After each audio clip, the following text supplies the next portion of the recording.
Okay, so we're on page 19 from yesterday, and we found cosine and sine of this angle. We said the first number that we always call x, and the second number we call y. We also learned is cosine and sine. So alphabetical, remember C and S, x and y. Let's remember what the radian value is for 30 degrees. We know there's a pi on top. Which denominator is it? Is this going to be the 6 or the 3? 6. We remember this because of pizza, I hope. As a reminder, my pizza reference is, let's make them roughly the same size. I can break a pizza into thirds. I can break a pizza into 6. Let's pretend they're all the same. 1/3 is greater than 1/6. And as we go through the unit circle, starting with 30, 45, 60, and so on, we're getting bigger. So pi over 6 is the smallest one. And you can think of pizza pie. So this is pi over 6. And then we learned, today we're going to learn how to find tan, which is y over x, also sine over cosine. They mean the same thing, right? Sine and y are the same thing. So this is a fraction divided by a fraction. So let's do the work one time, and then we'll never do it again. So tan of pi over 6, that's our theta, would be 1/2 over the square root of 3 over 2, y over x. And to solve a fraction division problem, we keep, change, flip. Keep our numerator, change division to times, flip our second fraction. We get 1 over the square root of 3. 1 over the square root of 3. We then rationalize the denominator. Remember I said you only have to do this one time. And we get that. So the tan value, tan of pi over 6, is square root of 3 over 3. Now I'm going to teach you a way to know that, like your name, momentarily, okay? But just have the answer there. Pi over 6 is the same as the square root of 3 over 3. What that means is all of my denominators of 6, and there's 4 of them on the unit circle, have the same tan value. Any denominator of 6 has that as tan. The signs will change, and we'll talk about signs in a second. Okay? Up at the top of the next page was our 45-degree angle. What's that denominator? Oops, what? 4. Did you say 2? Okay, I thought someone said 2. So all of our 45s are the middle of the quadrant. Okay? This is cosine, this is sine. So to do tan of pi over 4 one time mathematically, we would do sine over cosine. So square root of 2 over 2 over square root of 2 over 2. Now, anytime you have the same thing on top as bottom, like 4 over 4 is 1, x over x is 1, we know the answer is 1. I'm going to do the math just to show you. So keep, change, flip. 2's cancel, square roots of 2's cancel, we're left with 1. So tan of pi over 4 is 1. So that means all of your denominators of 4 have a tan value of 1, maybe negative 1. And again, we'll talk about the signs in a minute. Okay? And then our 60-degree angle in radians would be what in the denominator? 3. Good. And so cosine, sine, we're going to do sine over cosine. So tan of pi over 3 would be square root of 3 over 2 over 1/2. Fractions are just division, don't forget that. We keep the numerator, change division to times, flip the bottom fraction, and we get the square root of 3 over 1, which is just the square root of 3. So, all of our denominators of 3 have a tan value of the square root of 3. So, nobody ever forgets the denominators of 4. 1. 1, 1, 1, 1, 1. Easy. And go back to math. It's not memorization. Look at the ordered pair. You put the same thing on top as the bottom, they cancel out. You're left with 1. Okay? They're the same x and y. That makes sense. It's not memorization. It's easy math, really. Okay? But look at tan of, did we write in here? So find the space that you want to write this if you want to. Tan of pi over 6 and tan of pi over 3 do get confused. I don't know why. I can't explain why students don't memorize this. Memorize it.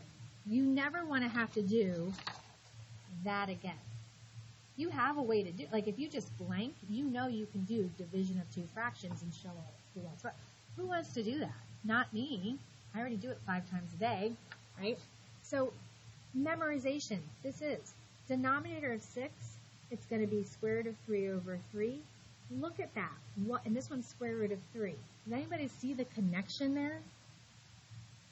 What is 3 plus 3? It's 6. 3 plus 3 is 6. What is 3? Oh, it's 3. There's a 3. 3. They match perfectly. This adds up to 6. Never again should we forget what the tans are. Do you guys see it? 3 plus 3 is 6. Because it's either this or this. That happens 2, 4, 6, 8 times on the unit circle. You're going to use one of those tan values. 8 times, 2 in every quadrant, because you have a denominator of 6 and a denominator of 3 in every quadrant. So memorize this. It's that quick. Every denominator of 6 has that as its tan value. Okay? Every denominator of 3 has that. Make that connection. Cement it in your brain. That's easy. Never again do you have to do the math. Don't mix those up. Okay? Let's go to the homework right now, and then we're going to fill in the unit circle, and I'll teach you the signs of everything really nicely on that unit circle, okay? So looking at the homework page, talk to me about what I can do for you. I'm happy to do so. We never really have time for this, so let's take this opportunity now to ask questions. Everyone got the whole, oh, yep, sorry. 18, sure. So 18. So I'm always really honest with you guys. I'm not as good with degrees as I am with radians. Radians, to me, the denominator just sings to me. It tells me exactly what I need to know. Degrees, I kind of have to like I do this in the air, okay? So first thing I notice is that this is a negative angle. So the trick I taught you is find 60 degrees positive. So in my brain, I know 60 degrees is up here next to the y-axis. Agreed? Well, then all I need to do to find the negative is drop below the x-axis and find its matching one. I don't even care what it is. Who cares what this number is? I know the angle that's closest to the y-axis also has the same ordered pair as positive 60.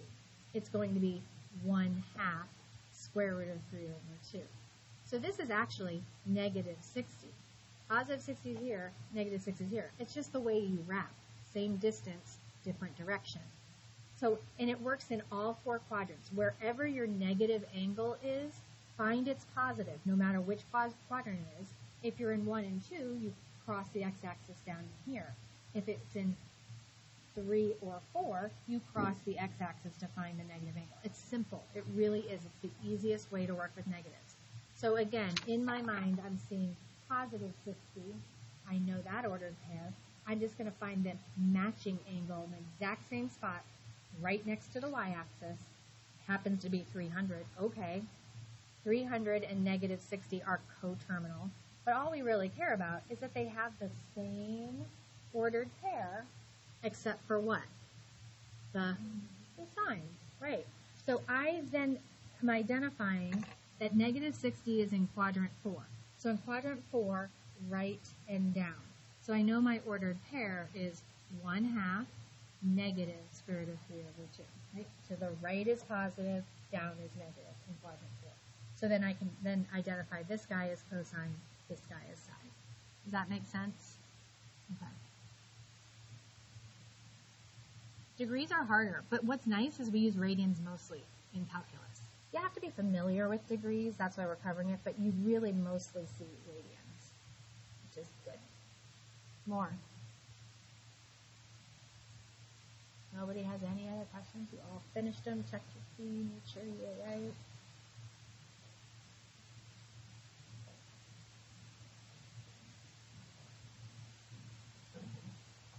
Sure. Does that say 225? Okay, again, degrees are harder for me. If it was a radians, I'd just grab the denominator, I'd write down the ordered pair, figure out the quadrant, done. Quick. Degrees, I have to do a little bit more work. So I'm glad you guys are asking about degrees. 225, immediately, because of this 2, I know what quadrant I'm in. What quadrant? 3. Remember, in degrees, these are all less than 90. Makes sense, that's 90 degrees, so these are all less. These degrees all start with a 1. 1, 1, 1. So if it starts with a 1, I know I'm in quadrant 2. If it starts with a 2, I'm in quadrant 3. If it starts with a 3, I'm in quadrant 4. So immediately, I know where I am. I'm in quadrant 3. And if you end with a 5, you've got to be a middle one. Did we talk about that yesterday? All of your degrees end in 0 except the pi over 4s, or the middle ones. 45, 135, 225, 315. Once I know those two pieces of information, I know my ordered pair has to be this, just because of the 5.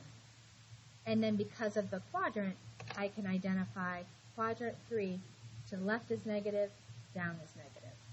So here's my cosine, here's my sine. Does that make sense? Degrees take me personally more time. Like 15, let's do one that doesn't end in a 5. 150. Quadrant 2 immediately because of the 1. Okay? Then I have to do a little math. I really do. I can't just, and I'm just telling you the truth. I could lie to you, but I have a key in my hand at all times. I'm the teacher, right? I could totally lie to you. I want you guys to know where my weaknesses are, because you can have weaknesses too, but you just learn how to overcome them. And remember the pattern of your degrees. You're adding 30, 15, 15, 30, 30, 15, 15, 30. Well, I know for sure, this is what I'm picturing. I know for sure that this is 180. That's a solid in my head because this is a line, right? 180 degrees. And 150 is just 30 less than that. So I know it's the one right next to the x-axis. Degrees would take me personally a little longer to find, but I can find it up here. So I'm kind of going through it kind of slowly. It wouldn't be this slowly in my brain, but I would think 150, quadrant 2, you know the signs. Which ordered pairs are they? Okay, it's 30 less than 180, which means it's hugging the x-axis. That means it's this set of ordered pairs. And in quadrant 2, cosine is negative. To the left is negative, up is positive. Right? Then I can identify cosine and sine. Find your process. Find what works for you. Something has to click for you, but you have to practice. You cannot just jump into unit circle quizzes, the test that's going to be next Thursday, next week. It's next week, at the end of the week. I think it's Wednesday, Thursday. 3-1 to 3-6. And we're about to start 3-3 tomorrow. So we're going to be moving next few days. We've got to know this stuff. Maybe time for one more question? Yeah. Sure. 14. Can you tell me what it says? 13. Oh, come on. I'm definitely looking at the wrong number. 13 pi. Okay, I'm glad you asked that. Okay, as you get working with these more and more, guys, you will start recognizing that something doesn't look familiar. Like pi over 4, like especially quadrant 1 angles, like you know those. But if I gave you pi over 7, you'd be like, wait, what? It's not one of our standard angles, right? It's not something we memorize. This is not one we memorized either. This number is greater than 2 pi. 1 revolution around the circle is 2 pi. We memorize, I'm going to use that word, we memorize this, or we're in the process of it. That's what's required of us. But it doesn't stop here. Remember we talked about this goes on for an infinite number of times around positive and backwards negative, forever and ever. We cannot be expected to memorize all of those too. It's impossible. So we have a way of taking any angle that's not on the unit circle and bringing it back on using coterminal. So there is an angle that this angle shares the space with somewhere on here. The way we find it in degrees is we would add or subtract 360, right? For coterminal, we add or subtract 360 degrees. What do we add or subtract for radians? 2 pi. They mean the same thing. It just depends on which one we're in. So this is bigger than 2 pi. How do I know quickly? Because 12 pi over 6 is 2 pi. If I go over 12, whatever this is double your denominator, that's 2 pi. I know we're off of it. So I'm going to subtract 2 pi. And that will tell me, that will give me an angle that I know on the unit circle. Now remember, you're not going to have a graphing calculator all the time. You have to know how to subtract using a common denominator. This is the easiest thing, and people just overthink it. I need to make 2 out of this. All I do is double my denominator. In other words, what do I make my numerator to make this equal 2? Would be 12, right? What if my denominator were 4? What would I make my numerator to make a 2? 8. What if my denominator were 3? And you're just doubling, okay? That is 2 pi. You don't need a graphing calculator. It would take longer to put it in your graphing calculator than it would to do this. So anyway, pi over 6 and 13 pi over 6 are coterminal, okay? Why is that important? Because we know a whole bunch of information about pi over 6. Pi over 6 and 13 pi over 6 share this spot. Pi over 6 doesn't own it. There's an infinite number of positive and negative angles that equal this cosine and this sine. So by finding coterminal angles, we know, let me write it again, that 13 pi over 6 is in quadrant 1. And it's got a denominator of 6. We know that that's square root of 3 over 2, 1/2, just because of the denominator. So there's my cosine, there's my sine. Okay, Danielle? So if you have a negative angle, you have to do that. If you have an angle over 2 pi, you have to do that. You'll either subtract or add a full revolution to find the answer on a place that we know. Okay? All right, I'm going to do the course offerings, take a break from unit circle, then we're going to go, and I'm going to give everybody their pink one, and we're going to fill it out. But I want to make sure I talk about course offerings with you. Okay, so seniors, you can kind of tune me out for a moment. This does not pertain to you. And what I've kind of broken up is after AP pre-calc, what the offerings are. And I broke it up in my mind to what's the lower end up to the higher end, depending on where you are as a student in this class and what you're motivated to do. It is not my job to tell you guys what to take. I won't go around the room and tell students what to take. I don't do that. It's not my place. Because it really doesn't matter what I say. You can take whatever you want. Even though it says for a signature, you can take AP Calc BC if you want to, even if I don't sign your paper. Okay? So you can take what you want. Okay? So here's the thing. Let's start at the high end. Most of you in this class are prepared to take AP Calc AB. This class is more rigorous than the pre-calc honors of the past years. If you have friends in AB right now, or even BC, and they're complaining and saying don't take it, please don't take their word for it. They are not as prepared as you will be, okay? It's not their fault, it's not my fault. The curriculum was completely different in the past. We are using calculus language. We're really doing introduction to calculus stuff, which this class is, pre-calculus. It was more algebra-based in the past, so they got to calculus and were like, wait, what? So trust me that if you're getting A's or B's in here and you're willing to do the kind of work that you do in here, we work really hard in here, Calc AB is a great option for you. Some really bright kids, really motivated kids, can skip AB and go to BC. What that will entail is some work over the summer to catch up on what the kids in AB got in A. BC does a little bit of a review of A, starts with the B part of it and continues higher. The BC exam, if you take this class and pass it, you get credit for both tests. Okay, but this is a jump. I have one student from last year that did it, and he's doing great in it, but he worked really hard over the summer to kind of get caught up. So I'm going to stick with AB for most of you, but talk to me if you want to take BC, and I'll probably have you talk to Ms. Springer. Mrs. Springer teaches both of these, okay? There's AP Statistics, which I'm not a fan of, but that's my own personal opinion, just because I don't like statistics. We've done a lot of it in this class, touched on it. Regressions and analyzing data and how the graphs look when you graph it, the residual, remember y minus y hat, that's a lot of word problems and analyzing data. I'm like a more algebra-based person. I know the AP Stat exam is one of the lower passing rates from what I've heard, so it's not a class that a lot of kids get credit for college-wise, but that doesn't mean you shouldn't take it, get some good grades in the class, and boost your your GPA. So, and Miss Bunday teaches that. She's the softball coach next door if you wanted to go talk to her and get some more information about that.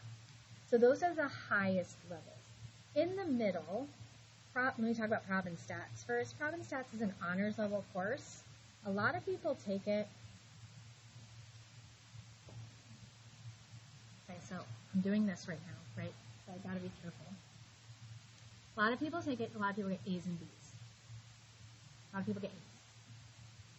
It's going to touch on a little bit of those statistics that we did in here. Probably not too much deeper, and some probability stuff that you did back in Algebra 1 reading. Again, that's not my kind of math that I like. I like more algebra-based, but that's an option, and you're going to get the honors level credit for that. Okay. The other middle one, which I love this option.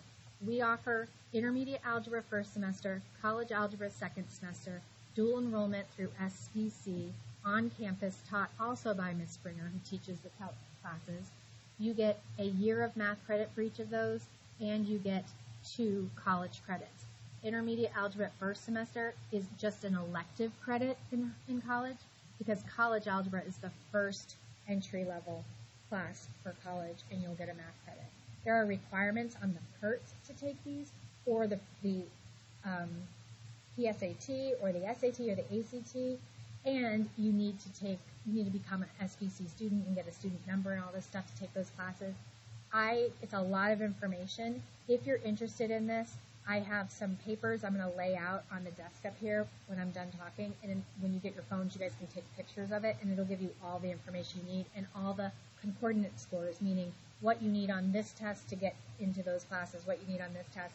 It actually covers not just math, it's all of SPC's information. So for the reading, whatever, across the hall, whatever the other stuff is, that's on there too if you need it. But I can only really answer questions about math.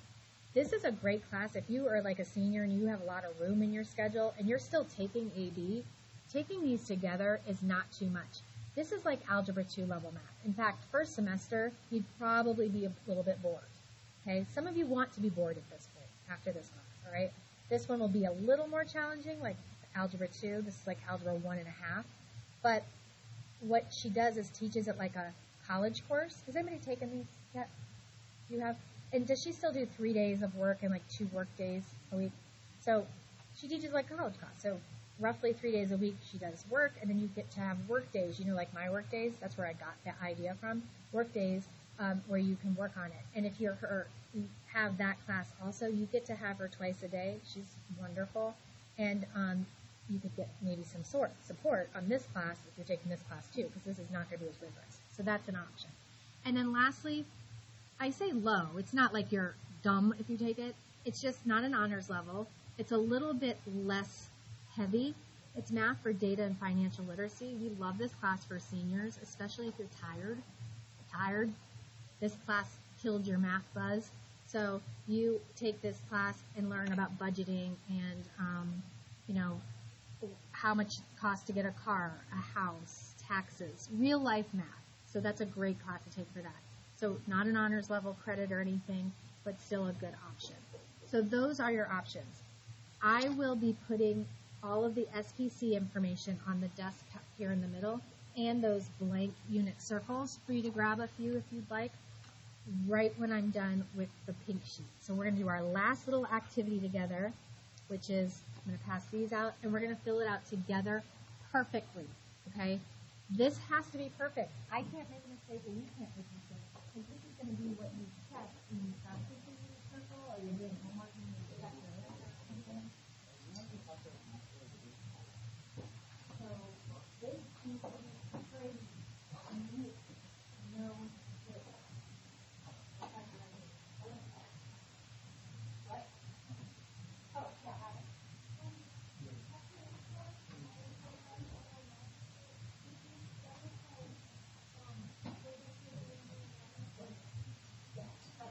So our class, if she's got, like, when you take this class, a lot of you are done with your math credit. So if you're going to college, you don't take class taking math. Think about how you forget how to factor after using it, right? Think about taking a year off of math. That is not good if you're going to college, okay? So what do? Oh my gosh, take that. Take this. If you are not feeling that you want to take another AP class, math, or just for your grade and whatever, where you're just supposed to hang and teach that and teach that. This is a great option because y'all passed Algebra 2 where you wouldn't be here. And we do a lot of Algebra 2-ish stuff in here, so it would be a perfect class for you to take. Okay? Does that answer your question, Peter? What? Somebody ask me something?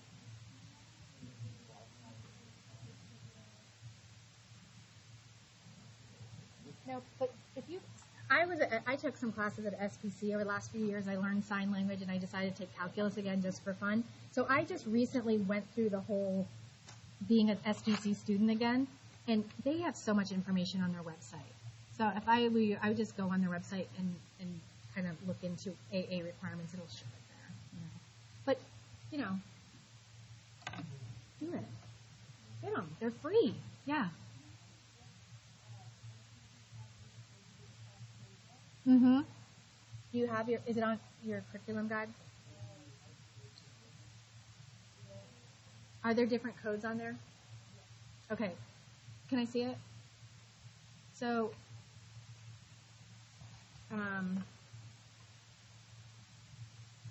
okay. So college algebra, if you guys are interested, can I write on here? I'm just having trouble seeing. College algebra is MAC 1105. That's the second semester one. You can skip first semester intermediate algebra, like do economics or something else that's a semester class, and then take college algebra second semester. You can just do that one, but you have to have a higher score on whatever test you're taking for ACT, SAT, or PSAT, and that's one of the things you're going to see in the picture. But if you have room in your schedule, why not take intermediate algebra for free and have an easy math class and get an elective taken care of in college? Then, it's not on here because it's lower, intermediate. It's on our curriculum guide. Is this SPC's or something? Okay. So there's only 2 math classes that we offer dual enrollment. If you know MAC 1105 is college algebra, intermediate algebra is the other one. Okay? So it should be, and you think it's right. When you do that, your guidance counselors know. They know what these classes are. All right? Okay. So let's start filling this out, and then I'm sure we have a lot of time, right? I feel like we do. I will answer any other questions. Let me get this done, and then if there's anything else I can help you guys with, I'm happy to. Maybe you want to grab some of those and start practicing. All right, here we go. Let's do degrees first. Make sure you are correct. I'm of course have this known, but I'm using a key next to me so I don't accidentally make any mistake because I can't imagine giving you the wrong information and you guys are studying and checking against something that's wrong. I would be horrified.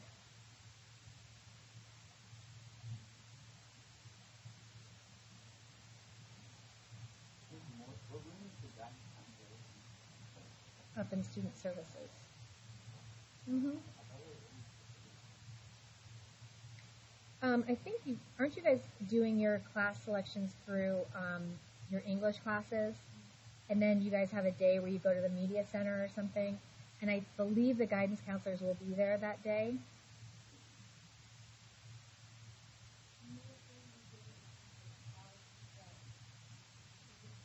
know, but I will find out for you.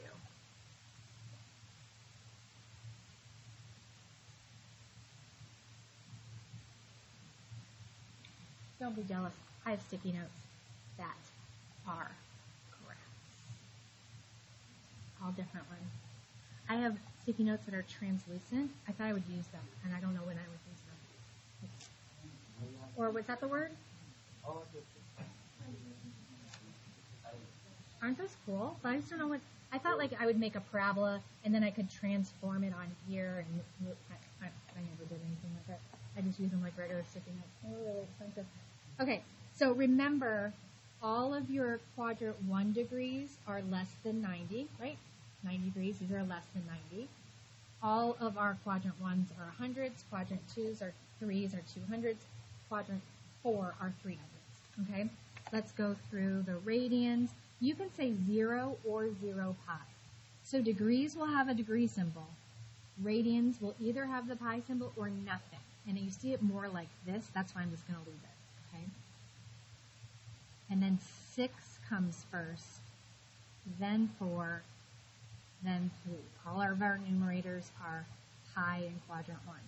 Then we have one of our 2 special ones at the top and the bottom with our denominators of 2. Then in quadrant 2, all of our numerators are 1 less than our denominator. Oh. See, I can't talk and do that sometimes. Let's see if I ever work. I'll do 2 things at once.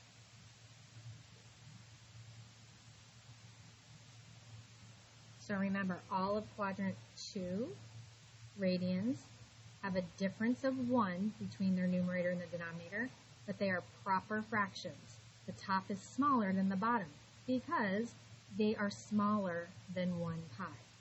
These are less than 1 pi. And remember, our radians are growing just like our degrees are, or increasing is a better word. Okay? When we get to quadrant 3, our numerators are 1 more than our denominators.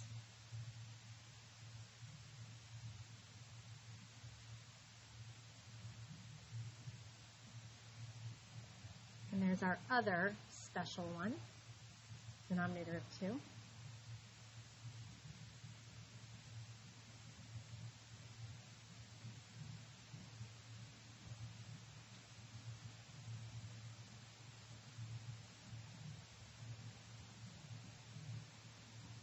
Denominators of 6 are by the x-axis. Denominators of 3 are by the y-axis. 4s are in the middle. And I call quadrant 4 chaos. At 5, we go to 7-11. The difference between the numerator and the denominator are not 1. It's something else. Okay? So quadrant 1, just pi in the numerator. 2 and 3 have a difference of 1. 2 is less on top. 3 is more on top. And then 5, 7, 11, and same denominators that match up. Okay? Ordered pairs, let me start with my quadrantals. These are the ones that people mess up on the most.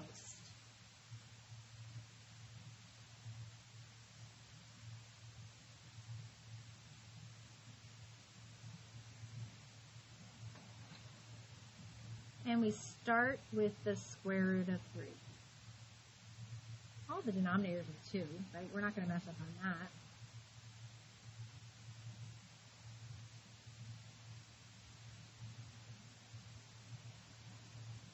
Quadrant 1, everybody be positive.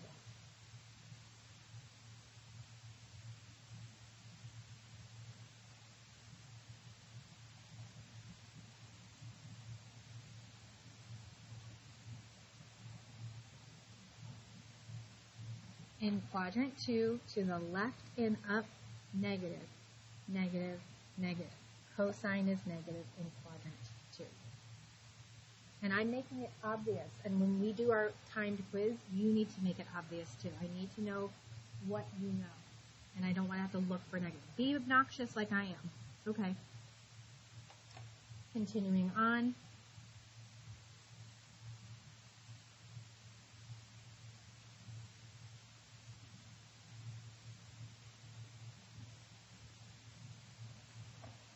We're in quadrant 3, where everybody is negative. See how big I wrote them? to make sure. You see, I see, they're all negative. And our last quadrant,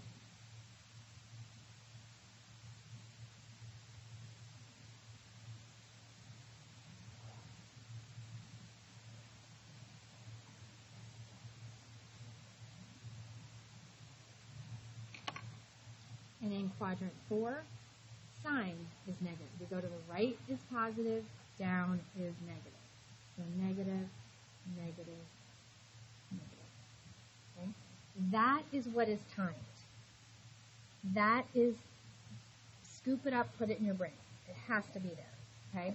We're going to add some stuff to the bottom just so you have a one place for all the really important stuff. And the first thing I'm going to add to this is a very special little trick. I don't know if other teachers have taught it to you, but here it is. We're going to draw a little coordinate plane. That's the 4 quadrants. 1, 2, 3, 4. So quadrant 1, quadrant 2, 3, 4. And those letters, A, S, T, C, come from this, I think it's called a mnemonic. Correct me if I'm wrong. All students take calculus. So the first letter of each of those words are what's in there. And what these are the positive trig functions. Trig functions means sine, cosine, tangent, and those 3 others, okay? So where these letters are is telling us who is positive. This is a nice trick to just quickly know what signs we have going on in each quadrant. So A stands for all. In quadrant 1, sine, cosine, and tangent are positive, right? We know this. Everything's positive in quadrant 1. All. Quadrant 2, only sine is positive. So by default, cosine and tangent are negative. Why? Look at it real quick. Sine is positive. Sine is your y value. Cosine is negative. And remember, tan is just y over x. It's a fraction. If you have a positive divided by a negative, it is negative. So tan is negative in that quadrant. T means tangent. Tangent is the only one positive in quadrant 3. Why? Well, clearly, sine and cosine are negative, but when you do a division, negative divided by a negative, you get a positive. Okay, so tan is positive here and here. And then in quadrant 4, cosine is positive. You can see it, cosine is your x, so sine is negative, obviously, and then a negative fraction, a negative number divided by a positive number will be negative. So tan is also negative. So this is just a quick way of recalling who is positive and negative in all 4 quadrants. Okay? Let's add on here our quadrant 1 tan values that we learned earlier. Why only quadrant 1? Because it just repeats itself. We have pi over 6 is the first one that we come to, then pi over 4, let me zoom in, and pi over 3. Those are the 3 angles in quadrant 1, and remember, just looking at the denominators, they repeat the whole way around. Is the square root of, is pi over 6 the square root of 3 or 3 over 3? 3 over 3. Don't forget it. It adds up to 6. So let's just jump to this one. This one is square root of 3. It matches. We can't get that wrong. And what's pi over 4 going to equal? 1. And then it repeats. And the last one, which we haven't talked about, last thing I have to teach you, is the quadrantal tan values. These are so quick and easy. I do not have them memorized. There's too many zeros and ones. When I do the tan values, I'm going to show you exactly how I do it. So we have 0, also known as 2 pi. They share the same spot, okay? We have pi over 2 up at the top. We have pi, and we have 3 pi over 2. Those are our quadrantals, those corners. And remember what tan is, guys? It's just y over x. So at 0, look at your point. 0 over 1. If you have a fraction, 0 over 1, what does that equal? 0. So I just think of the ordered pair and get my answer. I don't have it memorized. It's too much for me, just sharing. So 0 over 1, 0 on top is fine. But 1 over 0 at the top, can we have a 1 over 0? We can never have a 0 in our denominator. So anytime the 0 is in the denominator, you're going to actually write the word undefined. Undefined. Okay? At pi, 0 would be on top, right? 0 over 1, 0. And down at the bottom, negative 1 over 0. Can't have a 0 in my denominator. That's undefined. It's a quick, what's the ordered pair? Who's on top? If it's a 1 or a negative 1, it's going to be undefined. If it's a 0, it's 0. Okay? So, I'm going to tell you when you're done writing. Feel free to get your phones if you want to.